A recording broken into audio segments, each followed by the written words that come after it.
भजन बा फिर उधर नंबर बा।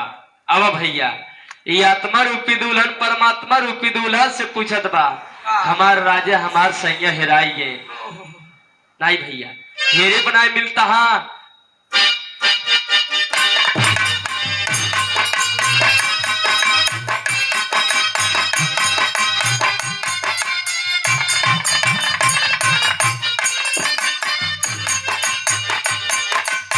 भैया अरे कवले गली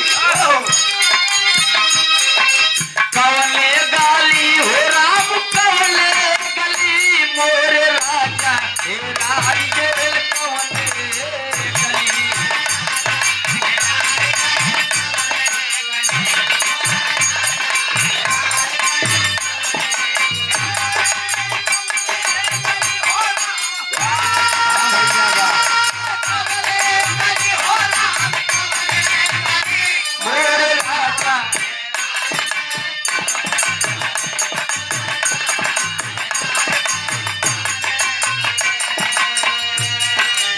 मोर राजा हेराई गए कहाँ खोजू बतावल बाटी भैया बन बन खोजली बगीचा में खोजली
बन बन खोजली बगीचा में खोजली नाय मिले सैया हो बहुत ही खड़ी ये सभी बाबूजी का छेद बा नौ टुकली बा एक ही हम कहा थे दसों बंद बात हमार राजा दुल्हा सैया कहाँ हेराई गए कहा का भैया दूसरे बंद में कवि जी लिखे का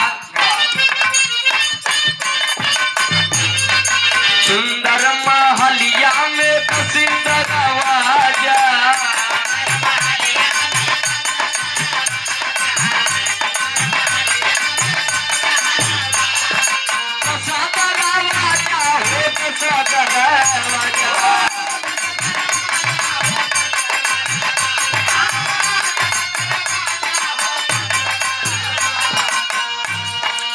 श्री रमेश यादव कटरा की पावन धरती से 101 रुपया के आशीर्वाद माली चुकी रखा है।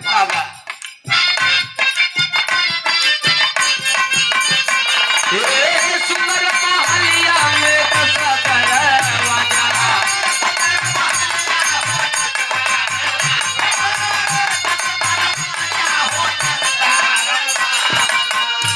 अरे ला जाले ला जाले ला जाले अरे ला जाले कमल रही खिड़की खुली मेरे राजा हेराई गेल कमले गली।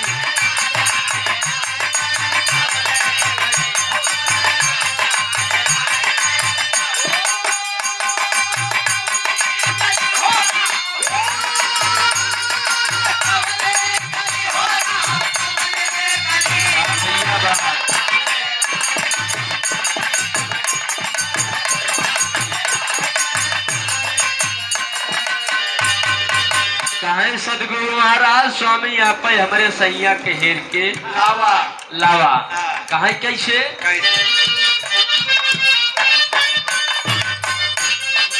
सदगुरु सावरिया मोर हेरा सजनावा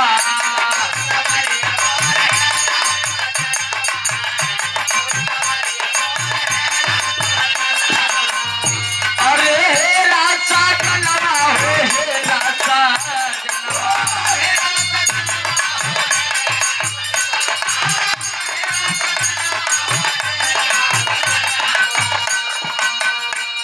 सदगुरु महाराज बचान का भैया।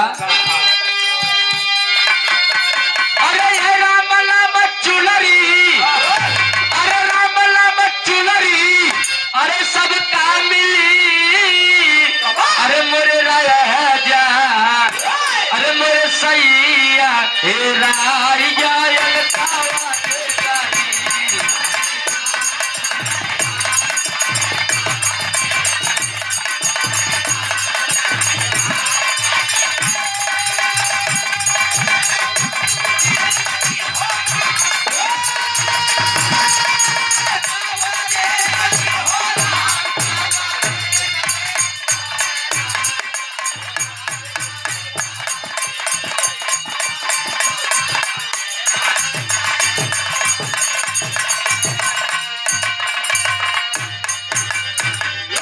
कहानी सदगुरु संवरिया मोर हेरा सजनवा। तब सदगुरु महाराज बताएं कि राम नाम चुनरी सबका मिली। यह भैया सच्चाई बा। अंतिम में कहना बा गायिका जी के नंबर बा।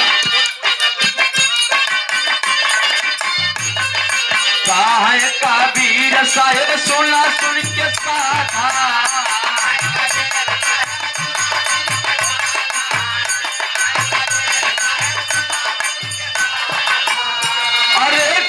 सुन के साधा हो, सुना सुन के साधा।